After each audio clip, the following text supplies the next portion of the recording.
Hello there, welcome to this video.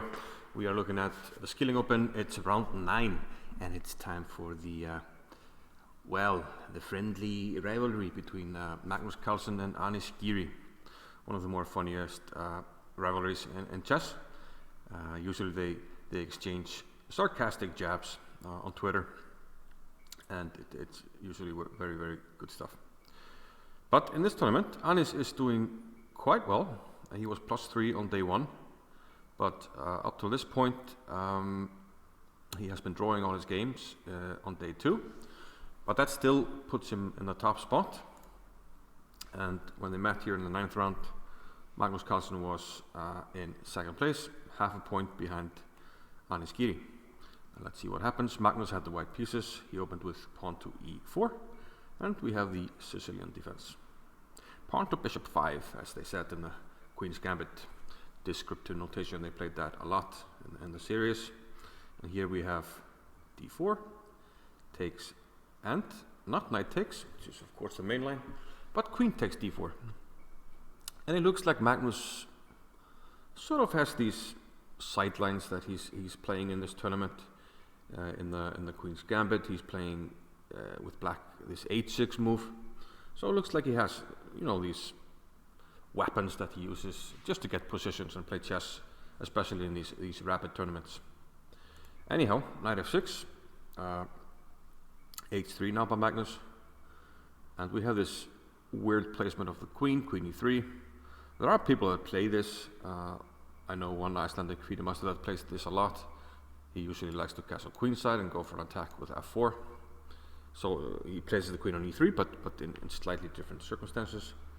Nonetheless, this has been played before, and this position here has been reached a few times by Evgeny Nair, Russian grandmaster, and Antón Demchenko, both very strong grandmasters, and they had some success in the Blitz tournament with this setup. So it's clear that Magnus is keeping up with what people are trying to do. He plays knight c3 here. The pieces are just coming out. Obviously black is surrendering a little bit of space in the center, but he has an extra center pawn. So white has this pawn in the center, black has one more pawn in the center, but he hasn't really attacked the center yet. So this is a typical hyper-modern opening. Black is setting up what we call a dragon setup. This is called the dragon bishop. The game goes on, queen to c8, getting out of the line of fire.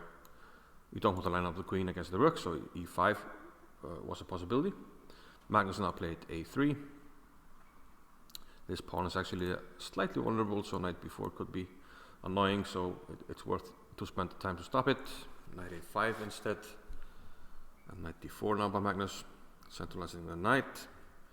Knight comes into c4, and the queen swings over to the king side, queen g3. So from here, there are some possibilities, maybe, if you have time. It's unlikely at the moment, but you could, start some active operations. Find it unlikely though, because you have some problems with this knight on c3. It could be some tactics, pawn on b2, pawn on a3. Bishop d7 now. Anish doesn't want to lose this, lose the bishop pair, so he keeps the bishop. Magnus kicks the knight, who goes back to a5, and now knight d5. And this is a pawn sacrifice. Anish played rook e8. He preferred to protect his pawn on e7. But Magnus is inviting Anish to take here on d5, take on d4, and take the pawn on c2. This, however, would be a very unhealthy pawn. There is a threat here, true, but we simply play bishop d1. We cover the pawn. The queen has to go back, probably here. And now bishop e2, and we have wonderful compensation. We have the bishop pair. This is a very strong knight, and black's king side is weakened because he gave up the dark squared bishop. This rook could swing over, and then we can imagine a quick attack here with the queen coming to h6. Black would be in trouble, and this knight is very offside here. Can't go to c6, can't go to c4, and this is protected, so it's just sitting on the side of the board. So Anish did not fancy that for only a pawn, so he played rook e8. We have trades here on f6. And now Magnus plays c4, getting this so-called Maroczy setup with the pawns here. clamping down on d5, which means that it's hard for black to play a freeing move in the center. So white is trying to play for space and use the space, hopefully to gain some ground. But black is solid, and we know that Anish Giri, if anything, he's a very solid player. Queen e3. b5 now by Giri, and Magnus plays rook a to c1, lining up against the queen. Note that this is not a free pawn, because if you take it, we can't take on d4, and then we have a choice how to take on b5, probably with a bishop. And if we have further trades, white is maybe slightly better, but in a heavy piece endgame, trying to use the pawn majority here on the queen side is going to be difficult. So Magnus instead preferred here to play rook a to c1.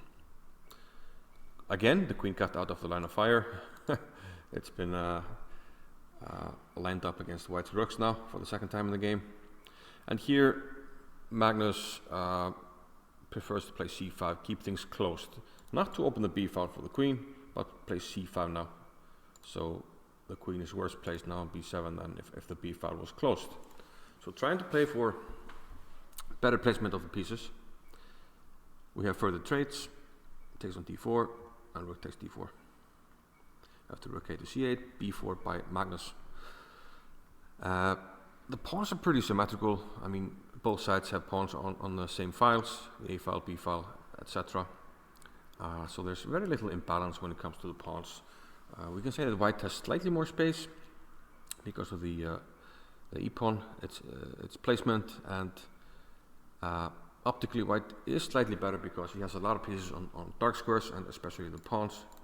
So this bishop has less scope, and white could maybe attack these pawns here on a6 and b5. But for the time being, Giri is bunkering down. He looks solid. Magnus now gets this passed pawn, but it's firmly blockaded here with bishop c6. And now Magnus plays e5. Again, getting tricky and offering Giri a pawn. But that's hardly a healthy pawn. If you take here on g2, white has a very strong move. He can play rook h4, threatening queen h6, and take here. And black's problem is that if you do something about that, you're going to lose the bishop. After h5, we could even sacrifice on h5 with bishop, but let's say black tries to do something, which is actually hard to do, and we can play f3 next move and just pick up the bishop, which can't get out. So this pawn was indeed poisoned. So Anish played e6 here, not allowing white to play e6. Bishop f3. Yeah, it's a good point here that if we play rook h4 now, there's no bishop hanging on g2, so black has time for a move like queen b8.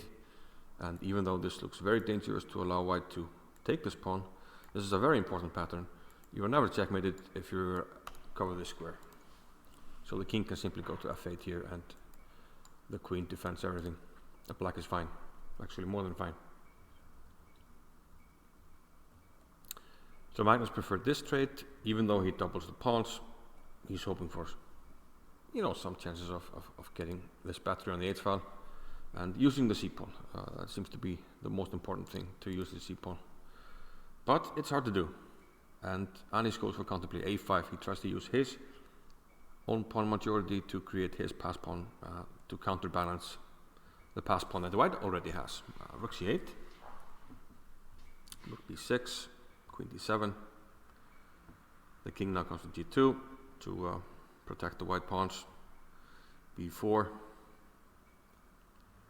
And Magnus takes this pawn, but now it turns out that it's difficult to protect the pawn on c5. The black pieces are very well placed, and Magnus actually doesn't even try to defend it. And we have trades here. He takes e5, Magnus gets the pawn back and decides to immediately trade down to a rook ending, because now his pawn structure is actually worse. But in a rook ending it doesn't matter. These pawns are very fine in a rook ending because they can easily trade off, and there's no pass pawn that can be made. Even without the pawn on h3, white should be fine here. So after king g7, they agreed to a draw. What can I say? It wouldn't be a Giri game or a Giri video without a draw, right? So let's see how the guys did with the cap score. Obviously a fairly balanced game. We see like a few spots where White's advantage seems to go up a little bit, and it's true that White held a slight edge, but never enough to really bother Anish here. And we see them both about around the 97% mark, and no real mistakes or inaccuracies even. So a strong game by both, and they look like huge favorites to advance in the top 8. But day 3 awaits us, and I hope to see you there.